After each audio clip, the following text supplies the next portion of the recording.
Historical Figures by Katie LeClaire. Ella Fitzgerald, also known as the Lady of Song, has won 13 Grammys and has sold over 40 million albums. She was born on April 25, 1917, in Newport News, Virginia, to Tempe and William. Following her birth, her parents split and Ella lived with her mother. As a child, the two women moved to Yonkers, New York, to live with Tempe's boyfriend and Ella's future stepfather, Joe. In 1932, Tempe passed away, and her stepfather followed shortly after due to a heart attack. Ella then moved back to Virginia to live with Tempe's sister. Unfortunately, she had trouble adjusting, with her grades dropping and later getting into trouble with the police. Ellie was sent to a reform school, though she escaped at the age of 15 at the beginning of the Great Depression. Her first performance was at the Apollo. Ella had originally planned on dancing, but was scheduled to follow a well-known and loved dance troupe. At the last minute, she changed her mind and decided to sing instead. At first, the audience was impatient. However, by the end of her performance, they were asking for an encore. Ella's first recording, Love and Kisses, was released in 1936 and was well received. Throughout her career, she worked with many talented artists, including Louis Armstrong, and covered many songs in addition to her own original works. Ella often credits Marilyn Monroe with helping to truly get her career to take off. Monroe called the owner of a popular nightclub called the Mocambo. Monroe said that if the owner booked Fitzgerald, she would sit in the front table every night. The press would go crazy and business would pick up immensely. The owner agreed and Marilyn was right. After performing there, Ella never performed in a small club again. In 1987, President Ronald Reagan awarded her the National Medal of Arts. France followed, awarding her with the Commander of Arts and Letters Award. In 1986, Ella underwent heart surgery and was diagnosed with diabetes. This led to poor circulation and the unfortunate amputation of both of her legs below the knees. After the difficult surgery, Ella spent her time with her son and granddaughter Alice. I just want to hear Alice laugh. On June 15, 1996, she passed away in a Beverly Hills home. Her star on the Hollywood Walk of Fame had a wreath of flowers next to it, and the marquee on the Hollywood Bowl Theater read, "Ella, we will miss you." She was laid to rest in the Sanctuary of the Bells in the Sunset Mission Mausoleum in Inglewood, California. Louis Armstrong was born on August 4, 1901 in New Orleans to Mary Albert and William Armstrong. His father abandoned his family during his childhood. Louis left school in the 5th grade to do odd jobs to earn money for his family. To celebrate the new year, Louis set off a gun and was unfortunately sent to corrective school in 1912 as a result. At the College Waifs home, he was taught to play the bugle and cornet from Peter Davis. He continued his involvement with music even after leaving the home. One of his mentors, King Oliver, convinced him to move to Chicago, where Louis performed in many different orchestras, bands, and other groups.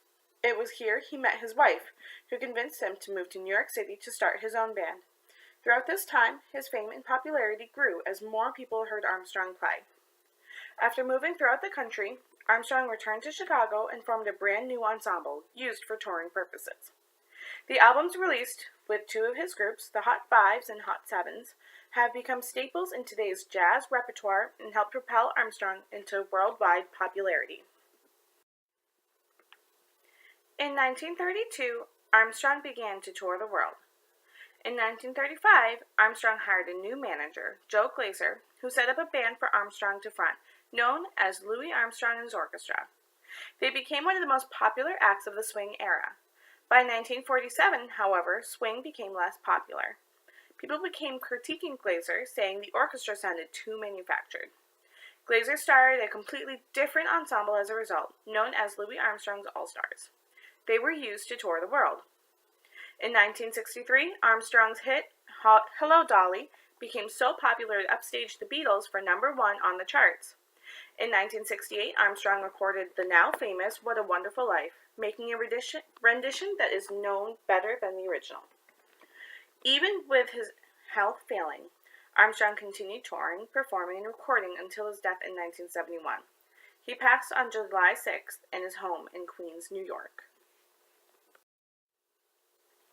George Gershwin was born on September 26, 1898, in Brooklyn, New York, to Russian Jewish immigrants Rose and Morris Gershwin.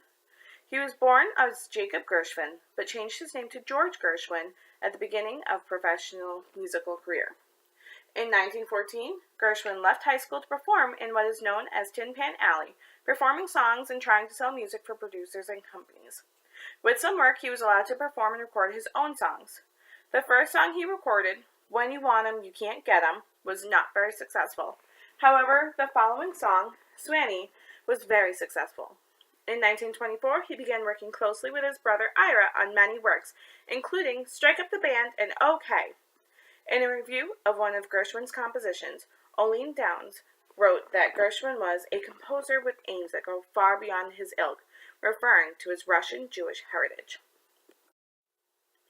In 1924, Gershwin composed one of his most famous and frequently performed works, Rhapsody in Blue.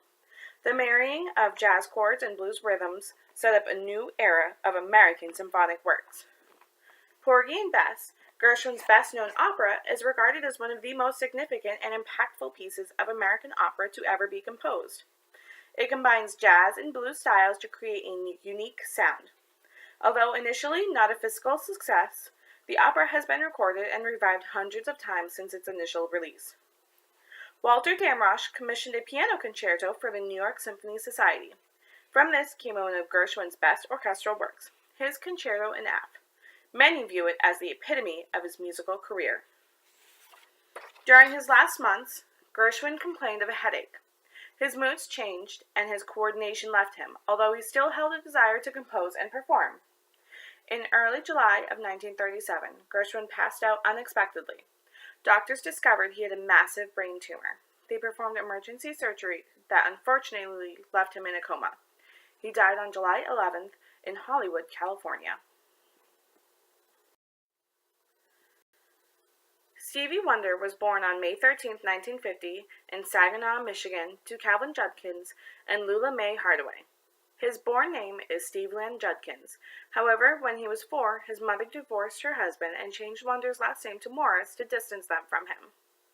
Wonder was born 6 weeks early and received too much oxygen while in an incubator. This resulted in him being born blind. By the age of 9, Wonder was performing and developing his musical ear at his church. Ronnie White, a member of the popular Motown group Miracle, brought Wonder to an audition with Barry Gordon, where after Wonder performed an original piece. Gordon called Wonder Little Stevie Wonder. At age 11, he had a signed contract with Motown's Tamla label. At the age of 12, someone recorded one of his performances, and a single is released from that recording. The song, Fingertips, becomes #1, making Wonder the youngest artist to make the top of the charts. In many of his recordings, he is known for playing harmonica. Hits such as Uptight, Everything Is Alright, and Hey Harmonica Man have made the instrument a staple to his sound. In 1971, Wonder became his own producer, allowing him more freedom to make whatever music he wished. During this time, such as Superstition and You Are the Sunshine of My Life were released. He also recorded Isn't She Lovely in honor of his daughter Aisha. Wonder was known for collaborating with artists, including Michael Jackson, Snoop Dogg, Paul McCartney, and Bob Marley. His rendition of Bob Dylan's Blowin' in the Wind became a sort of anthem for the blacks and whites during the civil rights movement. In a campaign to make Martin Luther King Jr.'s birthday a national holiday, Wonder recorded a rendition of Happy Birthday to help promote it. He also co-wrote We Are the World to help raise funds to fight famine in Africa, and worked on That's What Friends Are For to support the American Foundation for AIDS Research. Although not performing as often, Wonder is still active. In April of 2018, Wonder released a video on Twitter honoring Dr. Martin Luther King.